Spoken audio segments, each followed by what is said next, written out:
দাওয়াতের একটা বিরাট উপকরণ হচ্ছে ভালো ব্যবস্থাপনা করে দেয়া, ভালো কাজ করা। মানে দিনের পক্ষে আসে এমন প্রত্যেকটি কাজ কিন্তু দাওয়াতের একটা অংশ। দিনের পক্ষে আসে এমন প্রত্যেকটি কাজ দাওয়াতের একটা অংশ। চিন্তা করে দেখুন রাসূলুল্লাহ সাল্লাল্লাহু আলাইহি ওয়াসাল্লাম একটা কথা বলেছে যে আজকের দিনে, একটু চিন্তা করুন, একটা হাদিস বলছি শোনেন। রাসূলুল্লাহ সাল্লাল্লাহু আলাইহি ওয়াসাল্লাম বলছেন আজকের দিনে যে এমন কে আছে যে কারো দুধ দুইয়ে দিয়েছে, কেউ কথা বলেনি। কেউ কথা বলছে? আবু বকর। আজকের দিনে এমন কে আছে যে জানাজার পিছনে নিয়েছে, কে বলেছে? কেউ কথা বলেনি। কে বললো?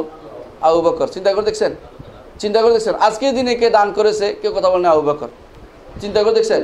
আজকের দিনে এইভাবে রাসূলুল্লাহ সাল্লাল্লাহু আলাইহি ওয়াসাল্লাম এইভাবে উৎসাহ দিয়েছেন সাহাবায়ে কেরামকে যে ভালো কাজ যেটা সেটা যেন করা হয়। ভালো কাজ এটা শুধুমাত্র ইবাদত নয়, আমাল সালেহা মধ্যে ইবাদতের চেয়েও এটার গুরুত্ব অনেক বেশি। অনেক সময় ইবাদত তো আছেই, নেক আমল হচ্ছে, ফরজ আমল তো ইবাদত করবেনি। নেক ইবাদত হচ্ছে উত্তম কাজ হবে যেটা মানুষের উপকার হয় সেটা। এই জন্য হাদিসে আছে রাসূলুল্লাহ সাল্লাল্লাহু আলাইহি ওয়াসাল্লাম বলেছেন খায়রুন নাস আনফাউহুম লিন-নাস।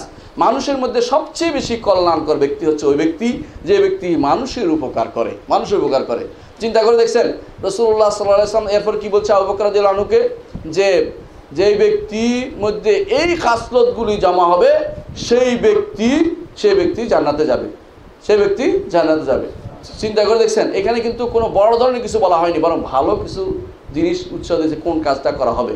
অন্য একটা হাদিস দেখেন, রাসূলুল্লাহ সাল্লাল্লাহু আলাইহি ওয়াসাল্লাম বলেছেন যে কেউ যদি কোনো কারো প্রয়োজন পূরণে বের হয়, যতক্ষণ পর্যন্ত না ফিরে আসবে সে ততক্ষণ পর্যন্ত ফেরেশতারা তার জন্য দোয়া করতে থাকে। এটা বিরাট ব্যাপার। সুতরাং আপনি এই যে মানুষগুলো অসুস্থ, খঞ্জল, সমস্যাগ্রস্ত, এদের জন্য আপনি যদি বের হন, এদের জন্য সময়টা দেন, আপনি রাসূলুল্লাহ সাল্লাল্লাহু আলাইহি ওয়াসাল্লাম মসজিদের মধ্যে ইতিকাফ করা, অবস্থান করা, দোয়া করা, সালাত আদায় করা, কিয়ামুল লাইল করার চেয়ে বেশি সওয়াব পাচ্ছেন, হাদিসে আছে। তাহলে আমি এই কাজগুলোকে বেশি ত্বরান্বিত করলে আরেকটা জিনিস হবে, এই পর্যন্ত যতগুলি ভণ্ড দাওয়াত বের হয়েছে এদের একটা বড় ওসিলা হচ্ছে কি জানেন?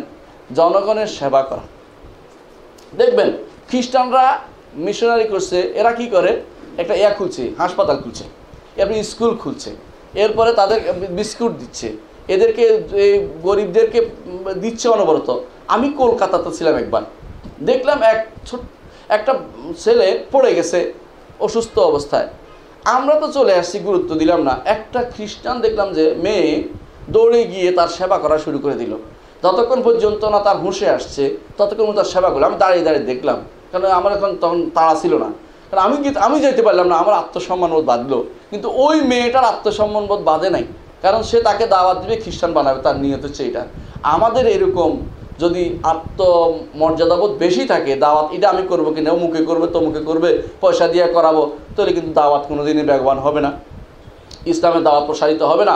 সাহাবায়ে কেরাম তারা কিন্তু এইভাবে করেননি। চিন্তা করে দেখুন, যখন মদিনাতে তারা আসছে, যারা হিজরত করে আসছে, কারা কি করেছে? মদিনাবাসীরা তাদের সব কিছু ভাগ করে দিয়ে দিয়েছে। আপনি দিতে পারবেন না, দিলে আপনি কয় দিবেন জানেন? 100 টাকা দিবেন সর্বোচ্চ। হ্যাঁ বলুন তো, অনেক বড় দিছি, 10 টাকা তো দেই না, 100 টাকা দিছি। কিন্তু এটা আত্মপ্রসাদ লাভ করা, এটা ঠিক নয়। আপনার আমার দাওয়াতের ক্ষেত্রে যদি প্রসারিত করতে হয়, এই দাওয়াতের ক্ষেত্রের বড় মাধ্যম হচ্ছে মানুষের খেদমতে খালকে লেগে যাওয়া, মানুষের সৃষ্টির খেদমতে লেগে যাওয়া। রাসূলুল্লাহ সাল্লাল্লাহু আলাইহি ওয়াসাল্লাম বলেছেন যে আল খালকু আয়ালুল্লাহ, সৃষ্টি হচ্ছে আল্লাহর পরিবার। আল্লাহর পরিবার মধ্যে যারা সৃষ্টির প্রতি ভালো করবে তারা আল্লাহর কাছে ভালো হবে।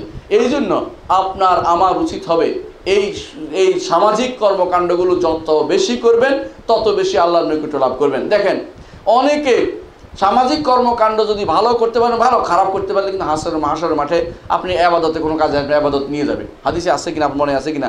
রাসূলুল্লাহ সাল্লাল্লাহু আলাইহি ওয়াসাল্লাম বলেছেন হাসরের মাঠে এক লোক আসবে মিসকিন। তোমাদের মধ্যে মিসকিনকে? রাসূল বললেন মিসকিন হচ্ছে এই ব্যক্তি যে ব্যক্তি 1 লোকমা 2 লোকমার জন্য দৌড়াদৌড়ি করে। 1 লোকমা। রাসূলুল্লাহ সাল্লাল্লাহু আলাইহি ওয়াসাল্লাম বলেন সেই মিসকিন নয়, মিসকিন হচ্ছে ওই ব্যক্তি যে ব্যক্তি হাসরের মাঠে পর্বত প্রমাণ সালাত, সওম, যাকাত, হজ, ইবাদত নাই এগুলি নিয়ে আসছে, কিন্তু এর একটা থাপ্পড় দিছে, ওরা একটা কিল দিছে, ওরা সম্পদটা টান দিয়ে নিছে, ওরা এটা করছে, এরা এসে এর সম্পদগুলি ভাগ করে নিয়ে যাবে, কেউ পাবে না। তারা তার গুণাগুলি কাঁধে উঠে দিয়ে সুন্দর করে জান্নাতে চলে যাবে। আর এই বেটা কষ্ট করে জাহান্নামে পড়তে থাকবে।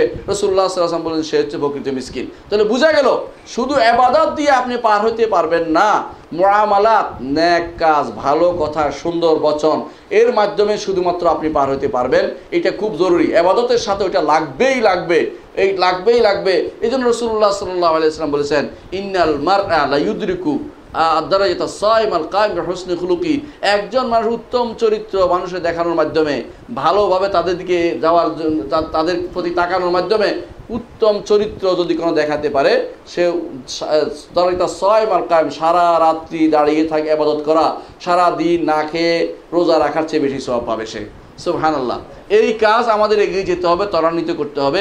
আমাদের সমাজে যারা দুস্থ আছে, সমাজ যারা অসুবিধা আছে, সমস্যাগ্রস্ত আছে, তাদের পিছনে সময় ব্যয় করুন, আল্লাহ আপনার জন্য হবেন। হাদিসে রাসূলুল্লাহ সাল্লাল্লাহু আলাইহি ওয়াসাল্লাম বলেছেন যে কেউ কোনো বান্দার, হাদিসে রাসূলুল্লাহ সাল্লাল্লাহু আলাইহি ওয়াসাল্লাম বলেছেন যে কেউ যদি কোনো তার ভাইয়ের জন্য বের হয়, যে আল্লাহ তাআলা তার অবস্থা পূরণ করে দিবেন, এটা হাদিসে আসছে। সেই জন্য আপনার আমার যত অভাব আল্লাহর কাছে যেমন আমরা চাচ্ছি, তেমনিভাবে সমাজের অভাবগুলোকে, সমস্যাগুলোকে আমরা যত বেশি সম্ভব সময় দিয়ে, শ্রম দিয়ে এগুলোকে দূরীকরণের চেষ্টা করব।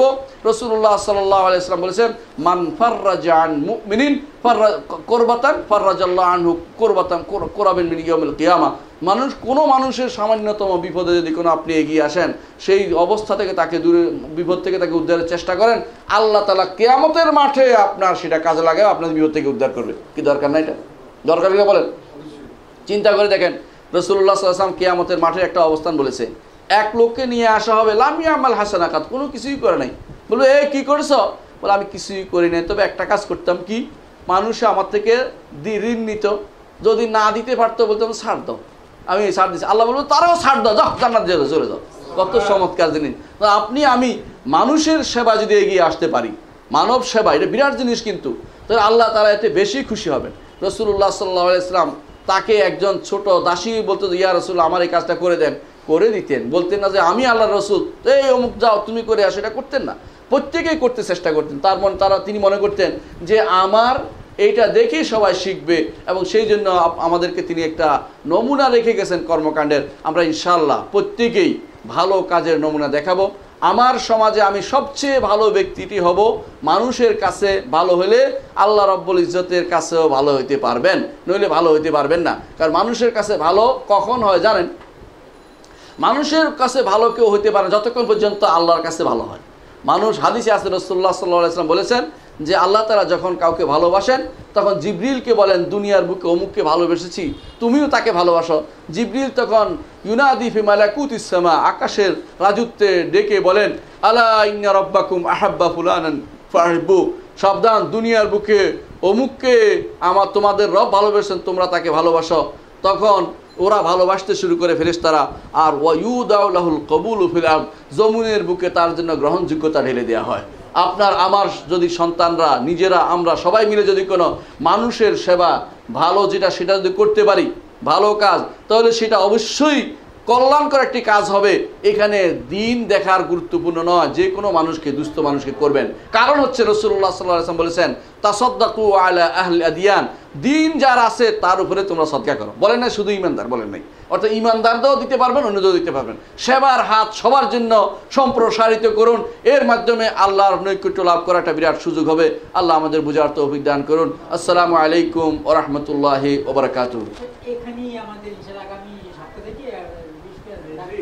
আলহামদুলিল্লাহ, এখানে ডাক্তার বসবে, রুগীকে নিয়ে আসবেন, সেবা দিবেন, নিজেরা সহযোগিতা করবেন। এখানে যেহেতু বসবে, আলহামদুলিল্লাহ একটা বিরাট সুযোগ। কারণ জায়গা পাওয়াও কঠিন, কিন্তু আলহামদুলিল্লাহ আপনাদের এখানে যাওয়া পাওয়া গেছে। এই লাইব্রেরির বরকত দিক, আল্লাহ তাআলার কাছে দোয়া করি এখানে যেই কাজগুলি সবাই সহযোগিতা করবেন, একেবারে আল্লাহকে খুশি করার জন্য, কোনো মানুষকে দেখানোর জন্য নয়, ভোট পাওয়ার জন্য নয়, বরং সরাসরি আল্লাহ রাব্বুল ইজ্জতকে খুশি করার জন্য, যে আমরা সেবা করবো। এই সেবার মাধ্যমে নিঃসন্দেহে আল্লাহ তাআলা আমাদেরকে হাসরের মাঠে আল্লাহ তাআলা এটার প্রতিফল দিবেন। এই আশায়, এই প্রত্যাশায় সবাই কাজ করে যাবেন ইনশাআল্লাহ। যেদিন কোন দিন থেকে? আগামী শুক্রবার থেকে, আগামী শুক্রবার, হ্যাঁ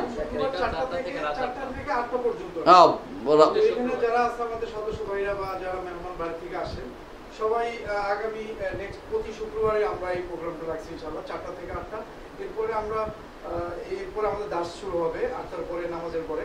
আর আপনারা যারা আছেন আপনারা নিজেরা আসবেন, আপনাদের ফ্যামিলিয়ার যারা আছে আশেপাশে, যারা আত্মীয় স্বজন বন্ধু বান্ধব, হ্যাঁ, যারা অনেকে দুস্থ আছে রোগী যারা আর্থিকভাবে, প্লাস আমরা কিছু ওষুধের ব্যবস্থাও প্রাইমারি স্টেজে যতটুকু পারি আমরা ইনশাল্লাহ বেয়ার করবো। ডে বাই ডে ইনশাল্লাহ এটাকে আমরা আরো আলহামদুলিল্লাহ, ইয়ে করবো ইনশাল্লাহ। আলহামদুলিল্লাহ, জাযাকাল্লাহ সবার সহযোগিতায়। বারাকাল্লাহু ফিক। ইনশাল্লাহ আপনারা সবাই আসবেন ইনশাল্লাহ। ইনশাআল্লাহ, ইনশাআল্লাহ। আজকে আলোচনা এখানে সমাপ্ত রাখি। আসসালামু আলাইকুম।